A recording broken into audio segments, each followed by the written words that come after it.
If you don't know Jacqueline Woodson's name, you really should know it. Jacqueline Woodson, in 2018-2019, was named the National Ambassador for Young People's Literature by the American Library Association, excuse me, by the National Library of Congress, the National Library of Congress. And she passed that position on eventually this year to Jason Reynolds. Jacqueline Woodson is a multiple award-winning author who's written children's books, young adult, middle grade, adult. She's written poetry, novels in verse, and prose, and she has done so much for literature in her time. And so I want to talk to you about a book that she wrote that I think everyone should pick up. As far as age focus, if you look it up, it's probably going to come up as a middle grade book, but I think that it is definitely a book that has substantial value for our older kids, adults, and our strong young readers. And the book I'm talking about is Brown Girl Dreaming.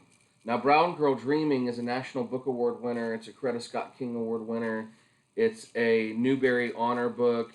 It's a New York Times best-selling book.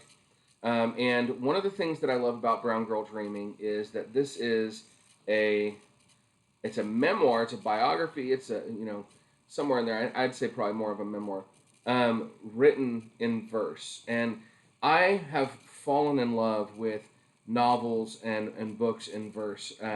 Jacqueline Woodson, Jason Reynolds, Kwame Alexander, Elizabeth Acevedo, excuse me, all of those authors, phenomenal authors who have written in verse, and there's so many more.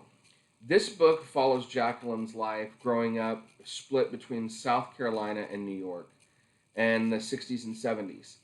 And so she's a young black girl coming into her own, growing up in sort of the last age of the civil rights movement, what we know of the civil rights movement. So she's seeing the struggle for America to desegregate, sometimes willingly, sometimes unwillingly.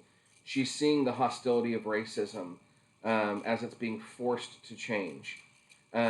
She's also just a young girl who is, awkward and not sure who she is or who she wants to be and not sure what she can do or what she wants to do, and is learning to find her own voice as she's growing. It is a beautiful, beautiful book, and I highly recommend Brown Girl Dreaming.